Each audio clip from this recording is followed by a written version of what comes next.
Welcome to the Wrestling Philosophy Show, where we discuss unique perspectives and beliefs on the sport of wrestling. Give us a follow or subscribe on various social media platforms, including YouTube, Spotify, and Apple Podcasts. Enjoy the show. In this episode, we sit down with Pankil Chander of Springfield College. He shares his competition and coaching path and how he's arrived at Springfield College, along with the history of the program with Jeff Blatnick and being one of the winningest programs in NCAA history. Joined today with Pankil Chander. How you doing today, Coach? Doing well, Jared. Thanks for having me on, brother. Yeah, I've been talked with Coach Malave. He said you're someone I had to have on.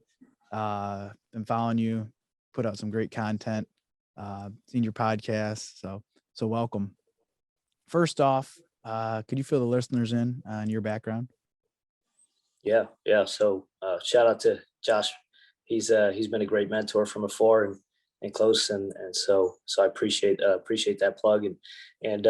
So I'm originally from Southwest Long Island, New York, Section 8 wrestling. So New York, for you guys, for people that know New York wrestling, it's split up into sections. So I was a Section 8 guy and grew up in Southwest Long Island, and really didn't get introduced to wrestling till middle school. So I didn't start, wrestling till pretty late, maybe in comparison to some other, college wrestlers or college coaches for that matter. But I think that benefited me, in the long run, where, I wasn't a guy who got burnt out, when I got to college and really had a strong love for the sport and, had a great middle school coach who I still talk to this day. And I think he was a big reason why I, continued to stay involved in the sport, at the highest level. And so, got really serious about the sport, probably around, ninth grade, a little bit after ninth grade, started wrestling at a club called Ascend Wrestling Club. Okay. I know some people may know that name. A guy named Craig Vitagliano runs it, or you may know Craig from the Guru Archives page that he runs. And he does a really great job with, uploading some really vintage content of international wrestling, from back in the day. And so Craig is someone who I, give a lot of credit to for, my wrestling knowledge and my understanding of the sport, and really was a guy who got me to love international wrestling. He pushed us to really watch international wrestling all the time, the World Championships, the World Cup, the Pan Ams, you name it. So really, started to study the sport, through Craig and had a lot of great training partners in that room, even though at the time when I was when I started going to Ascend, it was kind of in its infancy a little bit. The club hadn't really matured too much, but we still had a lot of great guys in the room. And so I got to train with a lot of great wrestlers and got to be around a lot of great coaches in Long Island wrestling and then went on to wrestle at Wilkes University, which is a Division III school in Northeast Pennsylvania. A lot of people may know it from maybe the Wilkes Open back in the day. I know that was a really big tournament. It's actually, I think, one of the oldest open tournaments in the country. It's going and it's like 83rd or 84th year or something like that. We might need a fact check there, but yeah, one of the oldest open tournaments in the country. Probably one of the most competitive ones before the Midlands was in place, but now the Midlands is definitely taking precedent over that. But yeah, had a really great experience under, Coach John Laudenslager and Coach Mitch Marks, who, were really great mentors, took mentoring and coaching really seriously. Running a program was really serious to them. And so really got to, understand what college coaching required, through them, what it demanded. And it was a lot of hard work and it takes a lot of time. And, but even from just from the jump in that recruiting process, I knew that Wilkes was going to be at home, so it was a great experience for me. Had a lot of great teammates, was on some really competitive teams, and got to train with a lot of wrestlers from Pennsylvania, which arguably, I know you're an Ohio guy. I know we say PA and Ohio going back and forth are arguably the two best states in the country, right? So, right. So that was a real treat for me to, go from Long Island and be in a room with a lot of Pennsylvania hammers and, even some, North Jersey, New Jersey hammers. And so got to just be in a really, great room for 4 years and really loved my experience there. So when I was there, I was kind of a liaison to admissions and kind of got involved with, giving tours to prospective student athletes and that kind of thing. And so I kind of learned how to recruit a little bit while I was an undergrad, and so I would have lunch with recruits with our head coach and be able to talk to them about my experience. And so, and through that, I kind of really started to enjoy that aspect. I'd like to think I'm a people person. And so for me, that was really enjoyable. And I started to realize, hey, this is, college coaching. This is a big aspect of college coaching is recruiting. And, that's the lifeline of every program. Right. So I kind of had a little bit in my head that, maybe coaching could be a path. Didn't know if it was realistic at the time.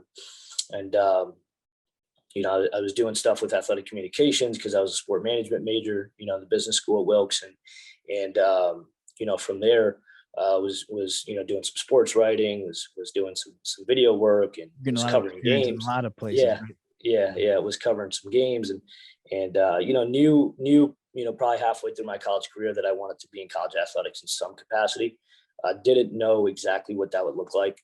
And so as I got closer to graduation, didn't, like most wrestlers, didn't end my career the way I wanted to, and didn't really have the ending that maybe I had envisioned for myself. But still got a lot out of the sport through that process. It was a really, transformational one. And it all started with an opportunity, right? An opportunity to get recruited, an opportunity to, get a college degree.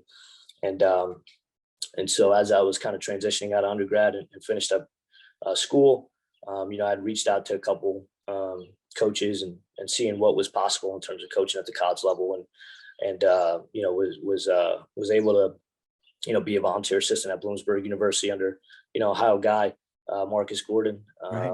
who is an incredible coach, great guy.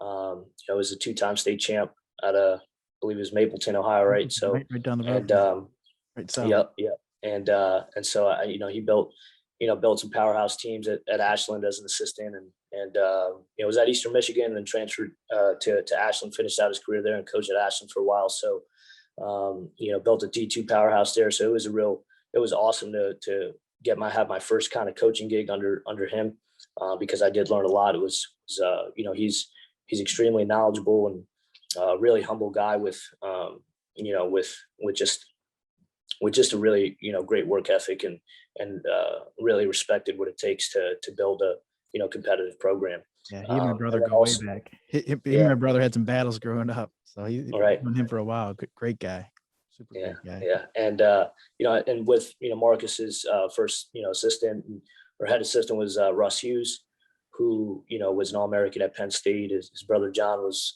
the associate head coach at Lehigh for a while.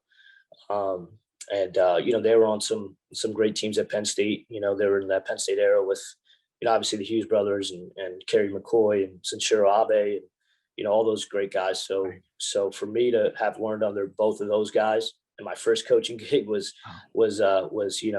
instrumental. It was everything that I wanted, and it just opened my eyes to what's possible as a college coach.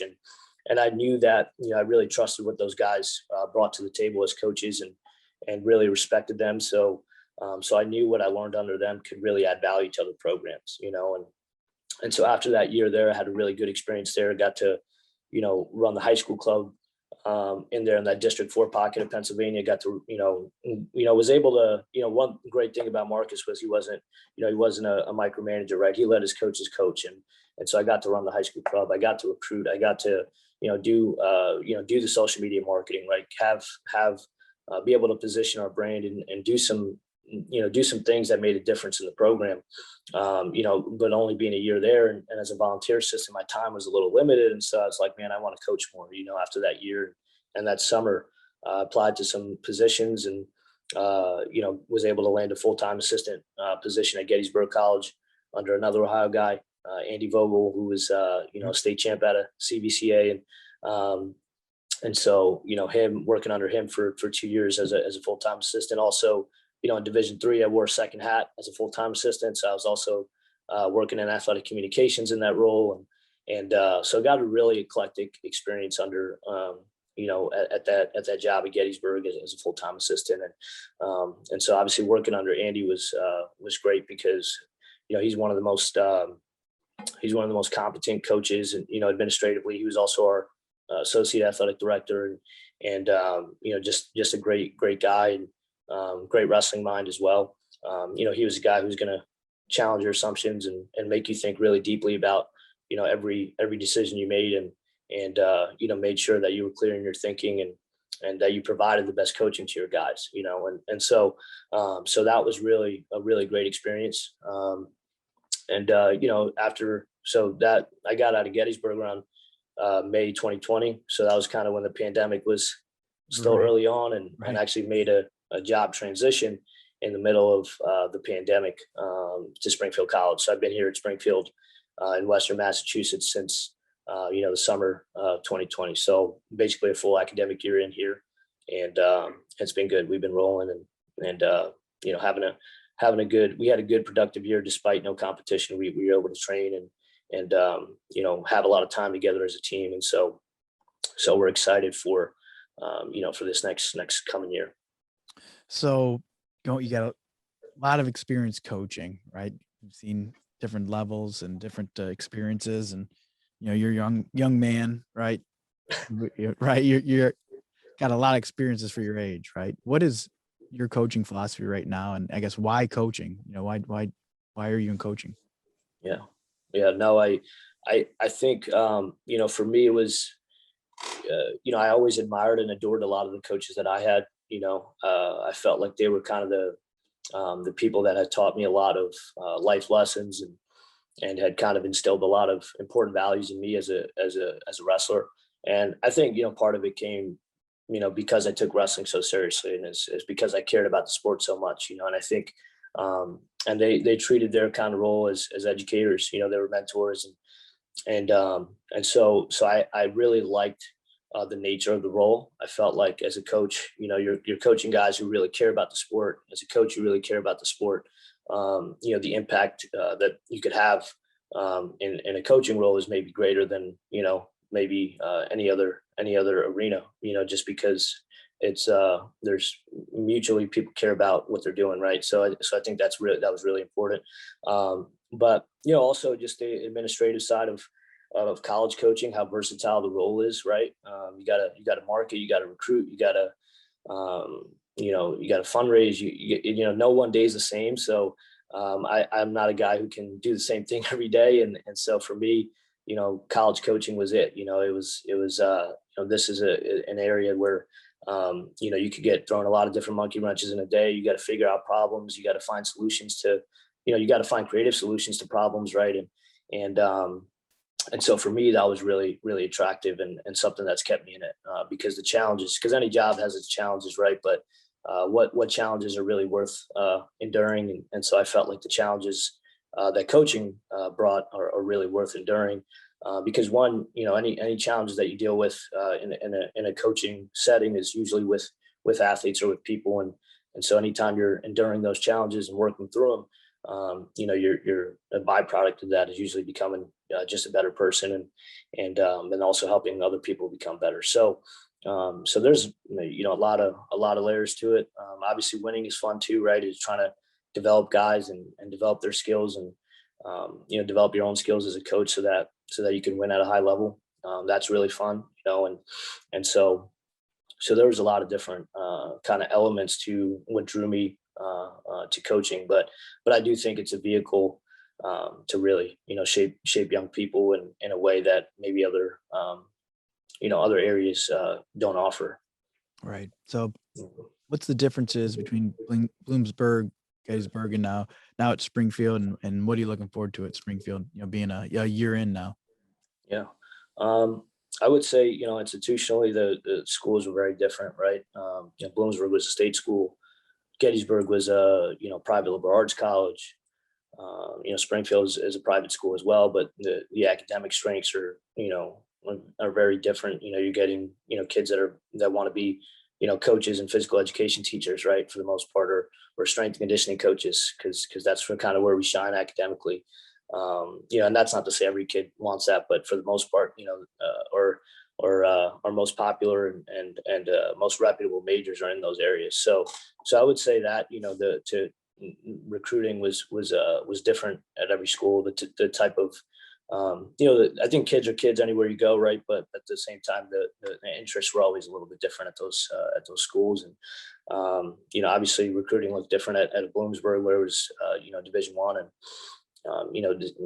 decisions on who to recruit looked a lot different than maybe a Gettysburg or a Springfield, where we can bring in maybe a higher number of athletes because we don't have a roster cap, or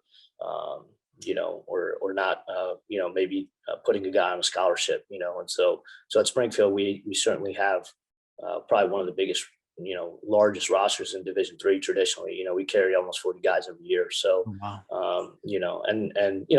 with some attrition, right? Just like right. Any program, right? But yeah. But yeah, we definitely have, large rosters, and so I think those are kind of some of the differences. But and so for me, I think that was really important as a coach and as a recruiter to understand now, what separates schools from one another, and what type of students are going to be the best fit for each school. Because I think sometimes maybe as coaches we want to recruit the best guy or a really talented guy, but if we don't have the major that they're looking for, or don't offer the experience that they're looking for, then we can't force a relationship trying to recruit them, right? And so really understanding what your strengths are academically, what type of institution is the best fit for each guy. So those are some of the things I learned, being able to really gauge what those differences are, and have more context now when I'm recruiting a kid or talking to someone, and knowing what separates us as an institution, and really being able to communicate that. So what's Springfield Strengths? What do Yeah, you tell us when they come in?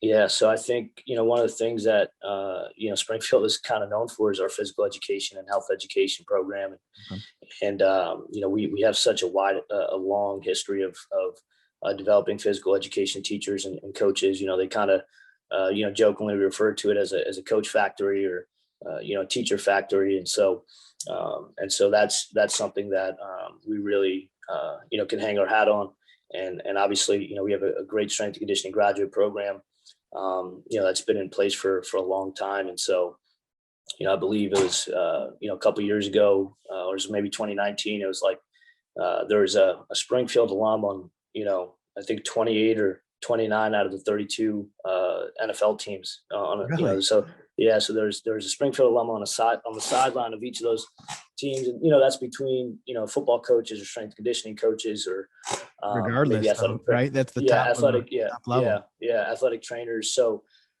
between those three programs, strength and conditioning, we have an athletic administration graduate program. We have an athletic training graduate and master's, undergrad and master's program, right? So we have a lot of programs kind of focused on the human and movement sciences, sport performance, so between those kind of areas, we have a lot to offer. So a lot of our guys, are we have guys that are majoring in sports biology, that are majoring in physical education, they're majoring in movement sciences, and some of them have minors in coaching or a minor in nutrition.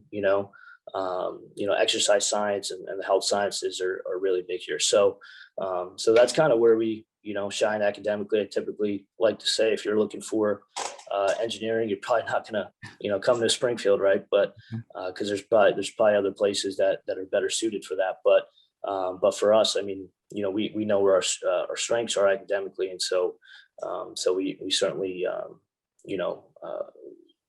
recruit to that.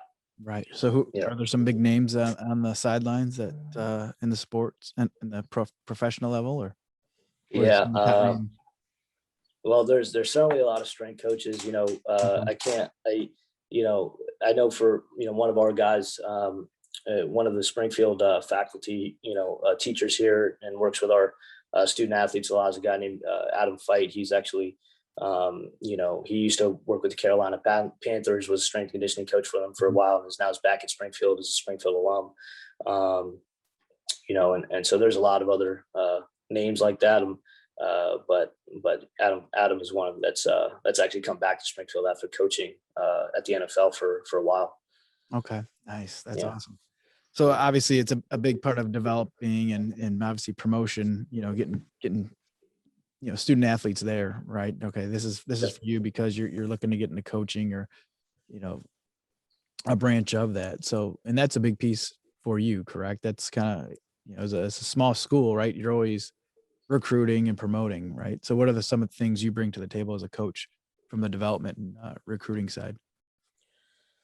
Yeah. I think from a recruiting standpoint, it's always been about relationship building. I learned that from my first coaching gig and with working with Marcus and Russ, and knowing early on that relationships are everything in recruiting. And you got to remember everyone in the country knows that, right? And so how can you separate yourself in that way?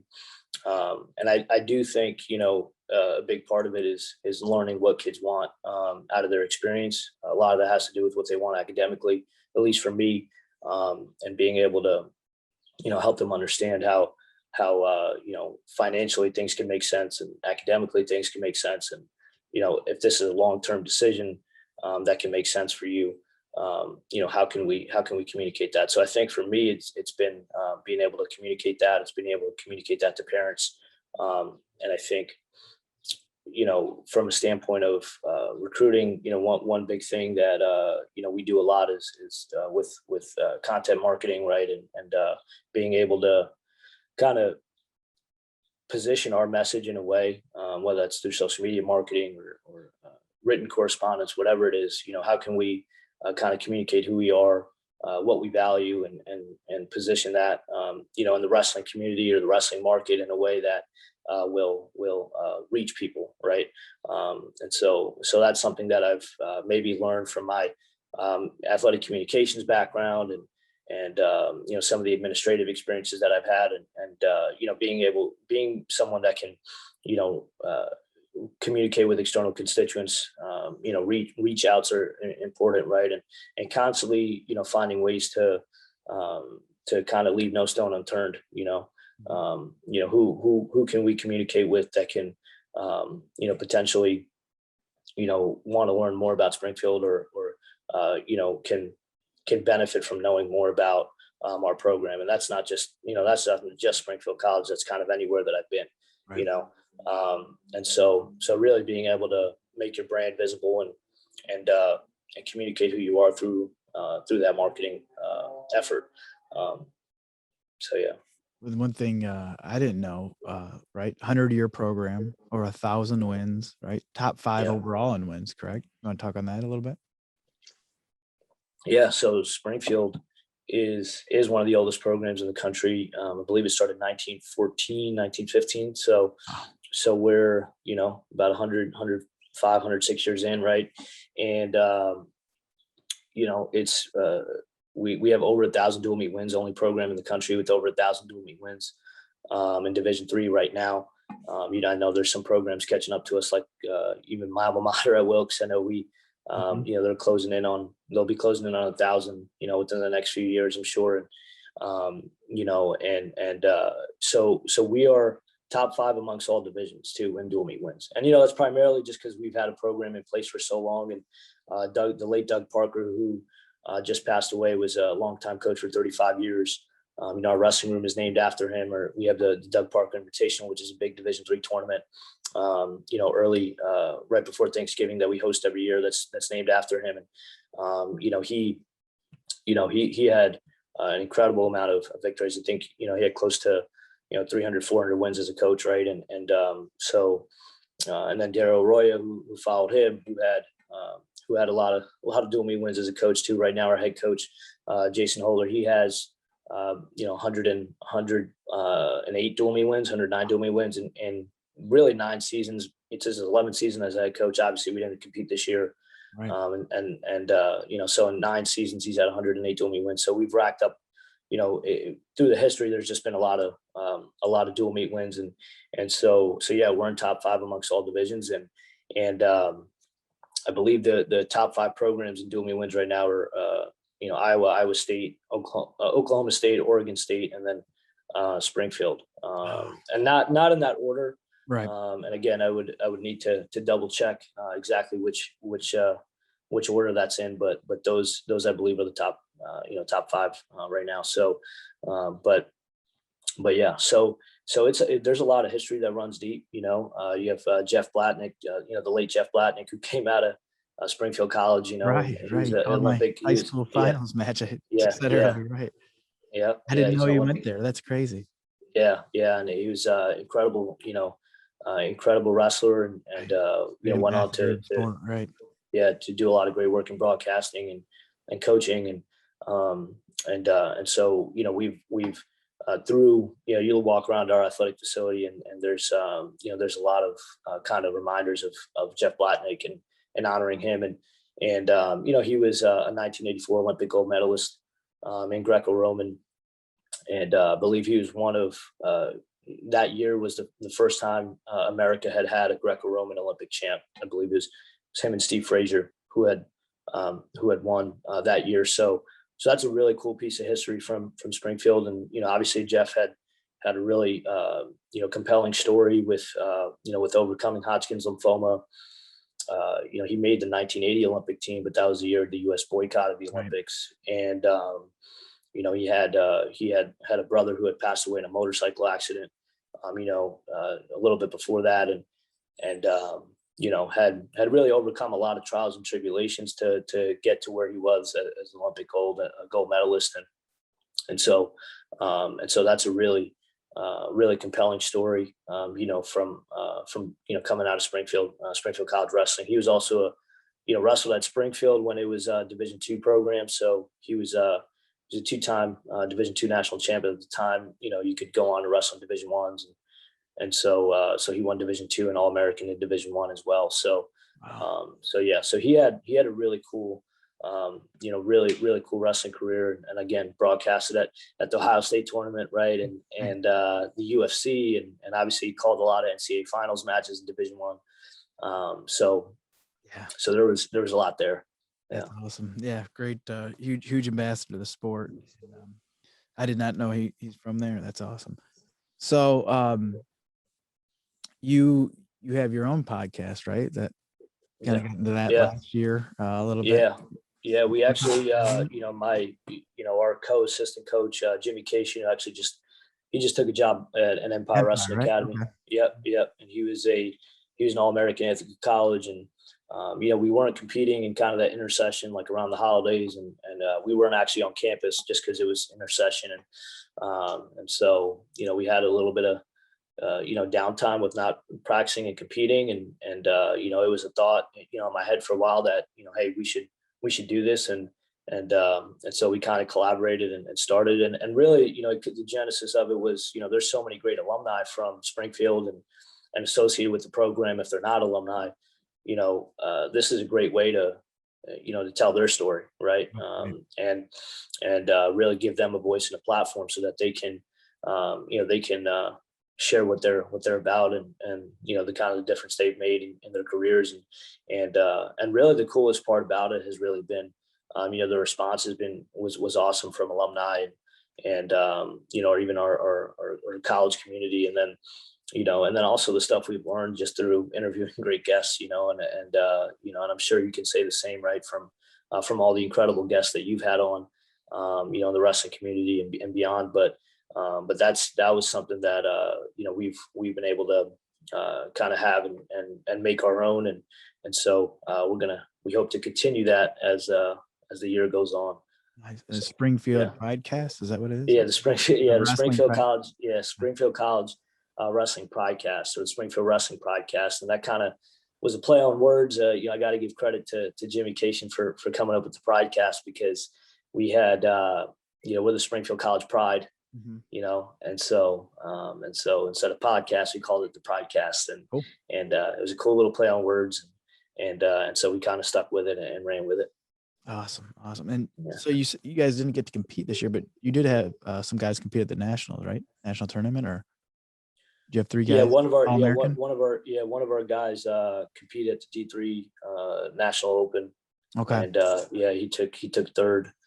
Gianni Manginelli, he took third at 133, and had a solid tournament. Hadn't competed in over a year, just because his last event was before the regionals last year, so or the futures tournament, right, in 2020. So he had a good showing, and we're excited for his future for sure. Is he coming back? He's back then? Yep. Yeah, he's coming back. He's only a sophomore, and technically will be sophomore eligible as a junior in college next year. So he's him and his brother Joey have been great culture guys for us, and just in every way. They're obviously they're workhorses on the mat. They're great students, and then also just great guys to be around, and so his brother Joey was actually an NCAA qualifier as a freshman, and they're both out of Dumont, New Jersey, and so just really, really great kids, and so we're looking forward to continuing to have them on our team for another at least 2 years. So nice. 2 to 3 years, yeah. So is things opening back up out there, or making it easier to recruit, or what's the current status? Yeah. So we're in Western. We're in Western, Massachusetts, and for a while there was a lot of restriction, just like anywhere. But I think up here in kind of the New England area, things were a little bit more maybe conservative in terms of traveling and some of the guidelines. So we've been able to get it's been laxed a little bit now as we approach the summer. So we've been able to get back on the road and recruit a little bit, and a lot of it has been happening through virtually or guys visiting campus. There's some protocol that they have to go through before visiting campus, but yeah, so it's getting back to a more normal pace for sure. Awesome. Cool. Yeah. So who are some of the coaches? Wrestling World's small network, right? Yeah. Who are some of the guys you keep in your small network, or could be big network in the college coaching world?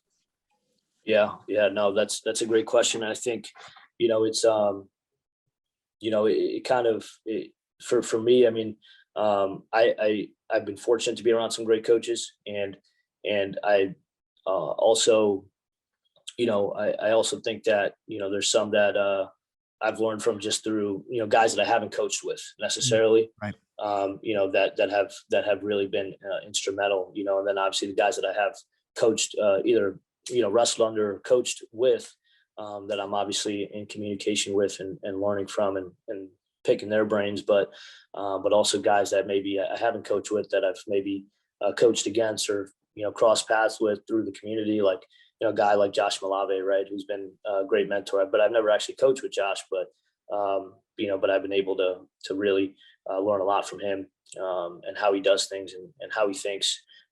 Nate Shearer is another guy from Washington Lee. I know you've had him on the podcast as well, and we were in the same conference when I was at Gettysburg, and was able to really learn a lot from him, and again, how he approaches coaching, how he approaches building the program. And so there's certainly a lot of coaches, Chris Belanca at Alvernia, who's Alvernia is a Division III school in Pennsylvania, their newer program.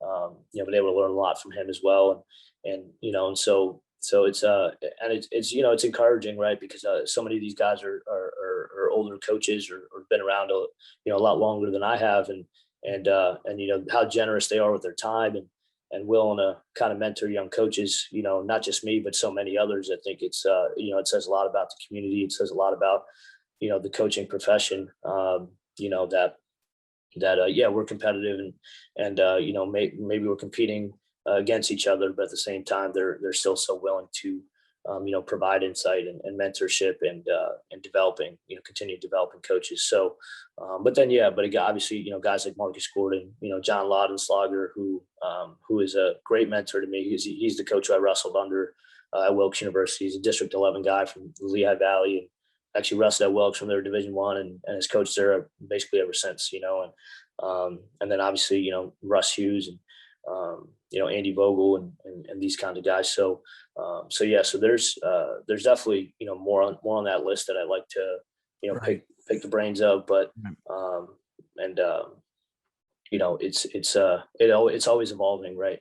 Just because just because, you meet new coaches or you can learn from anyone. That's how I kind of view it, right? If you stay curious, and are always willing to kind of, have a learning oriented mindset, you can really learn from anyone.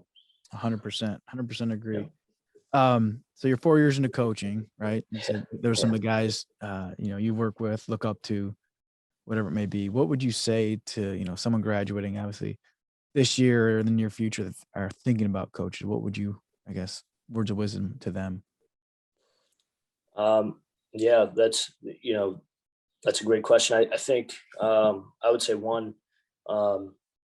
believe in kind of what you offer as a coach. I think, and kind of be who you are as a coach. I think, early on we tend to adopt the mindsets and the behaviors of guys we either wrestled under or coached with. And, you can't, I think as coaches, we are great copiers and we can adopt a lot of great things from a lot of other coaches, but, being independent thinking and really able to critically think about what you believe as a coach and being able to bring that to the table and offer that, to a program, and not just kind of being, maybe for lack of better words, a yes man and just doing everything that, that everyone else does. Right.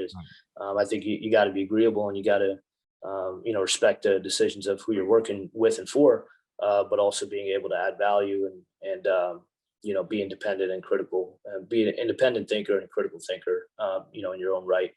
And that's how you can, learn how, what your own coaching philosophy is and what you believe as a coach so that you can, offer that best experience to guys. But then also, in terms of like getting your foot in the door and that kind of thing. I mean, I would say, reaching out to coaches, right? I mean, there's nothing that can really, go wrong. You either get rejected or you potentially can have an opportunity, and I think that's sometimes the hardest thing for young coaches is to get that first opportunity. And that takes some risks, so being able to reach out to people or, being able to kind of build your brand in a way early on, can help too. So you can, communicate who you are, and separate yourself in that way. Because again, it could be hard to get that first coaching gig. Right. But I think once you do, and if you do a good job, and if you feel like you still want to be in it, it could spiral into some good things once you have that first opportunity. 100%. So where can the listeners find you? What social media are you most active on, or where can they? How can they? Yeah. So on Twitter it's Pankil Chander. So just my first last name. On Instagram it's my first name _ last name, and Okay. and then obviously our team social media handles are SC Pride _ wrestle at Twitter and Instagram. So and same thing on Facebook. So it is we're very active. I try to be active on social media as much as I can, and then obviously on our team accounts that are kind of trying to spread the word of what we're doing and hopefully have some more podcasts dropping soon, more podcast episodes dropping soon. So that's awesome. Yeah. Awesome. Well, thank you. Do you have anything else for listeners? Anything else you want to share or talk about? Yeah, I wanted to jump back to your point on the football coaches. So Steve Spagnuolo. Okay, cool. Springfield guy.